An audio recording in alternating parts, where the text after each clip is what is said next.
16 rumah dan 9 bangunan sarang walet hangus terbakar di Kutai Barat.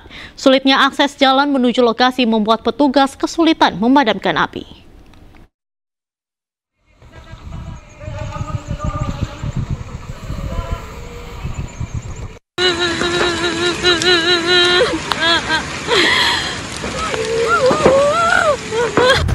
Warga di Kampung Sempan, Kecamatan Damai, Kutai Barat, Kalimantan Timur berlarian menyelamatkan diri dan barang berharga setelah melihat kobaran api membakar rumah mereka. Jauhnya lokasi kebakaran jauh dari pusat kota membuat warga tidak bisa berbuat banyak, lantaran hanya bisa menunggu mobil pemadam datang. Petugas pemadam mengaku kesulitan menjangkau lokasi karena sulitnya akses jalan. Bahkan, salah satu unit pemadam kebakaran terperosok di jembatan kayu.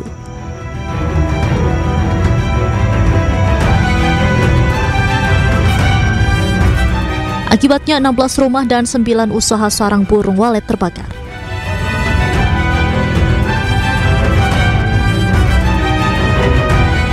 Untuk yang terbakar, informasi dari staf kampung tadi bahwa ada 16 rumah, 8 gedung walet, dan perkiraan ada 28 kakak yang terdampak musibah kebakaran.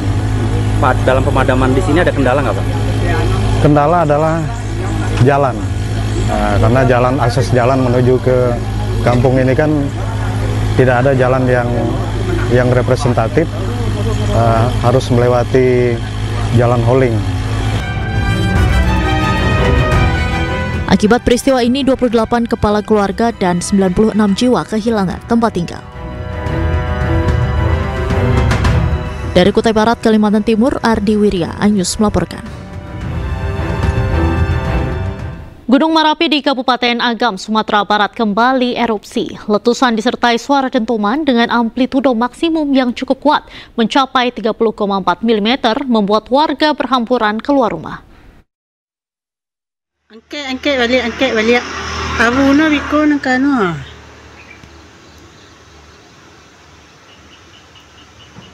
Kemari madok. Yo. Pas tengah-tengah. Inilah erupsi yang kembali terjadi dari Gunung Merapi pagi tadi. Radius 5 km di belakang rumah warga terlihat kawah yang berada di puncak Gunung Merapi mengeluarkan asap tebal membumbung ke langit. Warga Sungai Pua, Kecamatan Banu Hampu, Kabupaten Agam, Sumatera Barat berhamburan keluar rumah saat mendengar suara dentuman letusan Gunung Merapi. Kolom abu letusan berwarna pekat tertiup angin condong ke arah utara. Erupsi terekam seismograf dengan amplitudo maksimum 30,4 mm dan durasi erupsi selama lebih kurang 45 detik.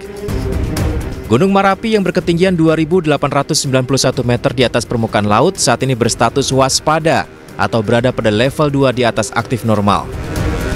Dari Kabupaten Agam, Sumatera Barat, Wahyu Sikumbang, iNews melaporkan. Pemirsa, banjir akibat luapan Sungai Citarum membuat jalan penghubung kota dan kabupaten di kawasan Dayakolot, Kabupaten Bandung terendam banjir hingga mencapai kedalaman 70 cm.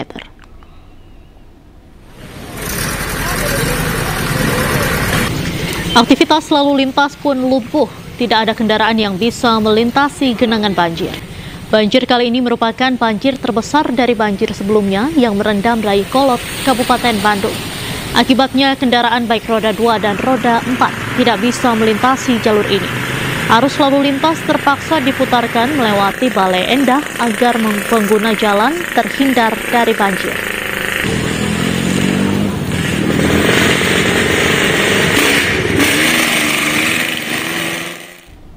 Pemirsa, hujan deras yang melanda wilayah Madiun, Jawa Timur mengakibatkan banjir di sejumlah desa di 6 kecamatan. Seorang warga yang sedang sholat maghrib dilaporkan hilang hanyut saat rumahnya yang berada di pinggir sungai roboh terbawa arus. Informasi lur, nganduk banjir bandang ki koalas etan.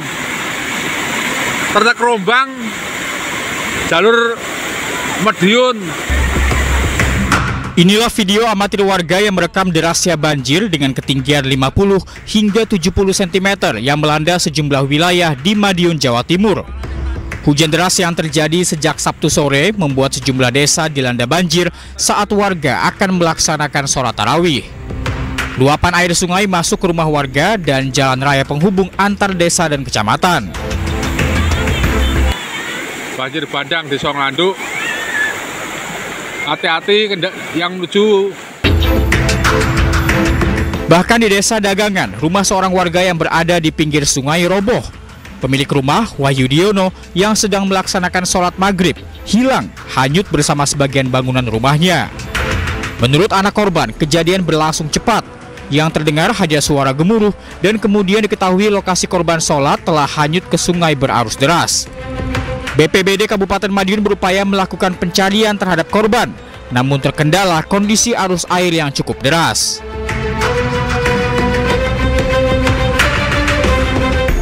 Pada saat sholat maghrib itu ada salah satu tanggul atau talud di sisi jembatan itu terjadi longsor ambrol karena tergerus air sungai Berangkal.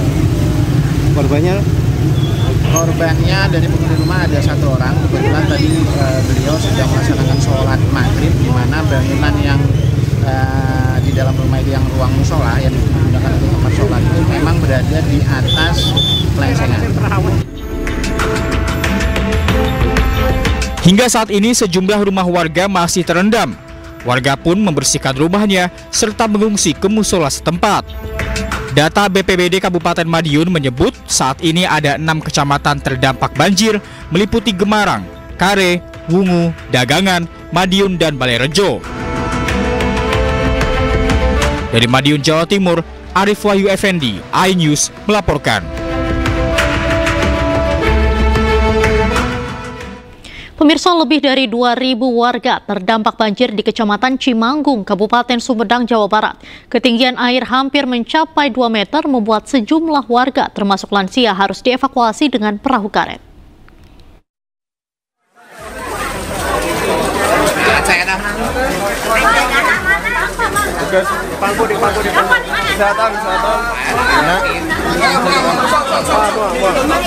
Petugas gabungan mengevakuasi lansia korban banjir Dusun Bunter, Desa Sukadana, Kecamatan Cimanggung, Kabupaten Sumedang, Jawa Barat pada Sabtu malam.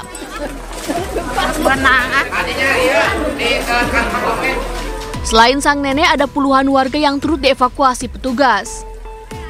Menurut salah satu warga, kawasan tersebut langganan terjadi banjir.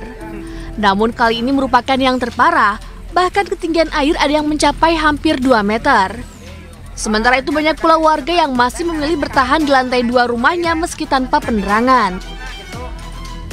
Makanya barusan kami paksa mau nggak mau ya, soalnya debit airnya udah makin tinggi, sama di sana udah nggak ada stok makanan, air bersih buat minum juga udah nggak ada. Segimana banjirnya teh? Kualitas penting. Kalau nggak salah tadi itu ada ya 1,8. Oh, hampir 2 meter ya? 2 meter ya. Pihak Pemkab Sumedang mendata sebanyak 260 kepala keluarga dan 2.000 jiwa di 4 desa Kecamatan Cimanggung, Sumedang terdampak banjir. Air minum mana? Desa Cianjuang dan Desa Sukadana menjadi lokasi terparah dengan ketinggian air hingga 177 cm. Ini masih sedang proses evakuasi, ada beberapa kecil lagi dan lansia yang harus kita evakuasi. Total mungkin berapa kak? Kemarin hampir 2.000 jiwa kita itu 2 desa ya. 263 kakak. 263 kakak. Dengan kurang lebih hampir 2.000 jiwa total dari 4 desa. Pemkab Sumedang berencana menetapkan status tanggap darurat bencana banjir Cimanggung. Sementara BPBD menyiapkan sejumlah titik pengungsian dan dapur umum di kantor Kecamatan Cimanggung. Dari Sumedang, Jawa Barat, Ben Heva, iNews melaporkan. Pemirsa, kapal patroli TNI Angkatan Laut Lanal Tanjung Balai Asahan menggagalkan penyelundupan 71 orang TKI ilegal ke Malaysia di perairan Batubara. Sejumlah ABK dan nahkoda terjun ke laut hindari tangkapan petugas. Berhenti. Stop. Angkatan laut ini, nggak apa-apa. Udah, tenang aja, santai. Inilah detik-detik saat kapal patroli milik TNI Angkatan Laut dari Lanal Tanjung Balai Asahan mengejar kapal yang mengangkut sebanyak 71 orang pekerja migran ilegal di perairan Batubara, Sumatera Utara. Kapal motor terus berjalan tak mau berhenti karena nahkoda dan ABK terjun ke laut saat akan ditangkap. Beruntung petugas akhirnya berhasil menghentikan kapal dan memeriksa seluruh penumpang kapal. Diketahui kapal dengan penumpang pekerja migran berlayar menuju ke Malaysia. Usai diamankan, ke-71 pekerja migran ilegal dan 6 orang anak dibawa ke Mako Lanal Tanjung Balai dan akan diserahkan ke kantor imigrasi Tanjung Balai Asahan. Dari Asahan, Sumatera Utara, Ulil Amri, iNews melaporkan. Anda kembali di iNewsroom pemirsa. Komisi Pemberantasan Korupsi menetapkan 3 orang anggota DPRD Kabupaten Ogan Komering Ulu, Sumatera Selatan sebagai tersangka kasus korupsi di lingkungan Dinas PUPR periode 2024-2025 dengan barang bukti sebesar 2,6 miliar rupiah. 3 tersangka dari jajaran anggota DPRD Kabupaten Ogan Komering Ulu, diantaranya anggota Komisi 3 DPRD OKU, Ferlan Juliansyah, Ketua Komisi 3 DPRD OKU, M. Fahrudin, dan Ketua Komisi 2 DPRD OKU, Umi Hartati. KPK juga menetapkan Kepala Dinas PUPR, Nopriansyah, sebagai tersangka bersama 2 orang tersangka dari pihak swasta, berinisial MFZ dan ASS. Ke-6 tersangka diduga secara bersama-sama melakukan korupsi di lingkungan Dinas PUPR Kabupaten Ogan Komering Ulu. Dalam operasi tangkap tangan sebelumnya, penyidik menyita uang tunai sebesar 2,6 miliar rupiah. Pada bulan Januari 2025, dilakukan pembahasan RAPBD OKU tahun anggaran 2025 agar RAPBD tahun anggaran 2025 dapat disahkan. Beberapa perwakilan DPRD menemui pihak pemerintah daerah. Kemudian pada pembahasan tersebut, perwakilan dari DPRD meminta jatah pokir seperti yang diduga sudah dilakukan.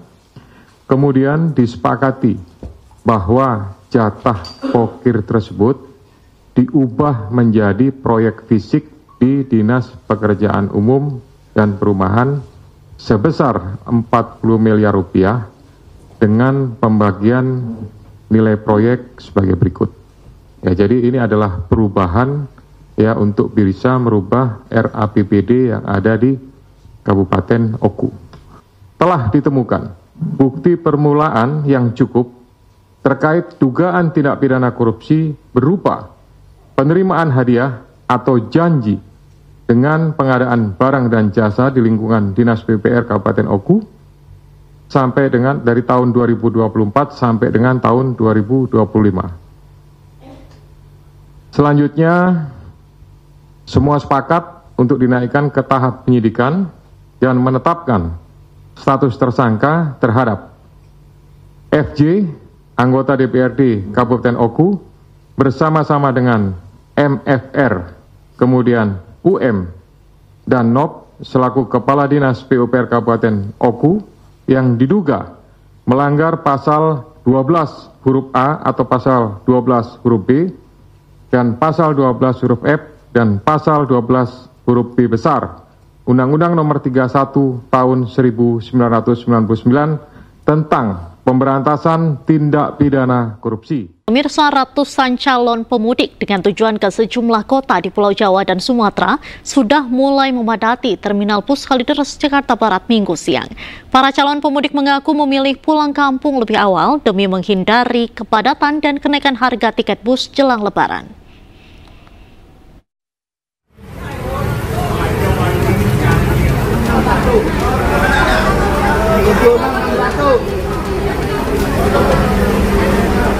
Masyarakat yang hendak pulang kampung ke sejumlah kota di Pulau Sumatera dan Jawa ini tampak mulai berdatangan ke Terminal Bus Kalideres, Jakarta Barat. Ratusan calon pemudik yang akan merayakan Hari Raya Idul Fitri di kampung halaman ini terlihat memadati ruang tunggu dan loket tiket terminal. Para calon pemudik mengaku memilih pulang kampung lebih dahulu demi menghindari kepadatan lalu lintas dan kenaikan harga tiket bus. Karena biar nggak terlalu rame di kapalnya juga, di jalannya juga, di bisnya juga. Iya, biar lamaan di kampung gitu. Terus di jalan juga belum rame. Kalau udah H-5 gitu kan, udah tusla juga naik dia.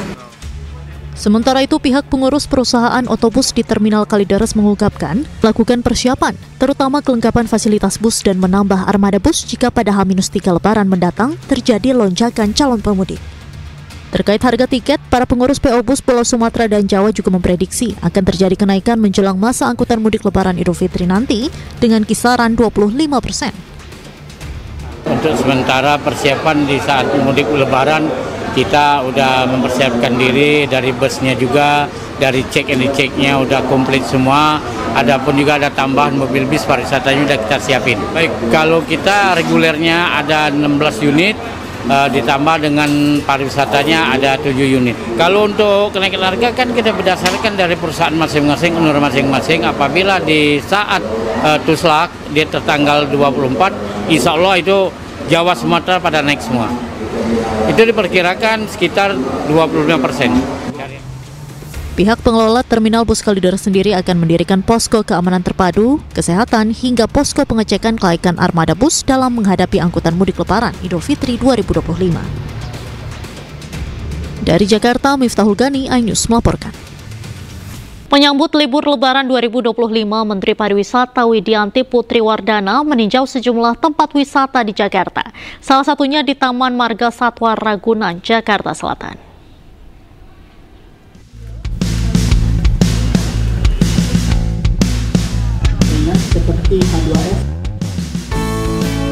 Menteri Pariwisata Widianti Putri Wardana beserta jajaran Kementerian Pariwisata meninjau kesiapan Taman Marga Satwa Ragunan dalam menyambut lonjakan wisatawan selama masa libur Idul Fitri 2025 mendatang, di mana kunjungan tertinggi selama Lebaran dapat mencapai 125.000 orang per hari dan 600.000 orang dalam satu minggu.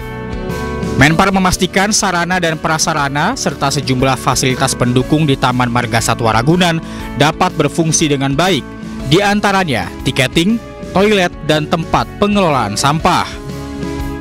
Tertinggi 125.000 per hari di musim Lebaran dan kira-kira diperkirakan satu minggu itu sampai 600.000 pengunjung.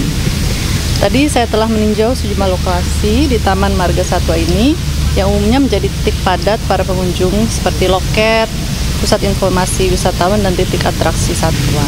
Kami juga melihat toiletnya tadi, toiletnya sangat bersih, ada fasilitas menyusui juga untuk ibu menyusui, kemudian toilet untuk disabilitas. Menpar berharap momentum libur Lebaran tahun ini dapat dimanfaatkan sebaik-baiknya oleh para stakeholder di sektor wisata dalam berkolaborasi mewujudkan libur Lebaran yang kondusif dan menyenangkan. Dari Jakarta, Fakih Satrio, iNews melaporkan.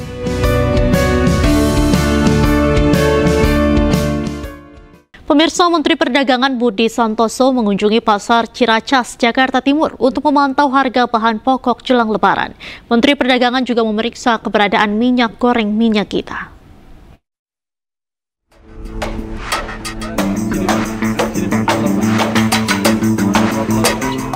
Menteri Perdagangan Budi Santoso mengunjungi Pasar Ciracas, Jakarta Timur untuk memantau harga bahan pokok jelang Lebaran. Kunjungan Mendak kali ini untuk memastikan bahwa pasokan bahan pokok aman dan terkendali selama bulan puasa hingga Hari Raya Idul Fitri. Mendak Budi pun mengungkapkan harga bahan pokok terpantau normal. Di antaranya harga daging ayam Rp26.000 per kilogram dan daging sapi Rp140.000 per kilogramnya. Dalam sidak tersebut, Mendak Budi juga membeli minyak goreng minyak kita 1 liter untuk dilakukan pengecekan apakah isi dalam kemasan sesuai dengan informasi takaran volume dalam kemasan. Setelah dilakukan pengukuran dengan gelas ukur, isi kemasan sesuai dengan informasi takaran. Harga minyak kita juga sesuai dengan harga eceran tertinggi, yakni Rp16.000 per 1 liter. Jadi cenderung harga-harga normal. Dan tadi kita lihat banyak ibu-ibu yang belanja untuk persiapan Lebaran. Jadi sekali lagi terima kasih kepada teman-teman, kepada KL, kepada instansi terkait, Satgas Pangan, dan semua kami mengucapkan terima kasih atas kerjasamanya, atas bantuannya. Kita bersama-sama menjaga barang-barang ini terutama menghadapi Lebaran. Jadi kita akan terus kontrol secara rutin ya harga-harga di seluruh Indonesia ya agar pasokan terjamin, kemudian harga juga stabil ya. Diketahui sidak dilakukan untuk memantau pergerakan harga bahan pokok di pasar, khususnya menjelang Hari Raya Idul Fitri. Dari Jakarta, Tim Liputan iNews melaporkan.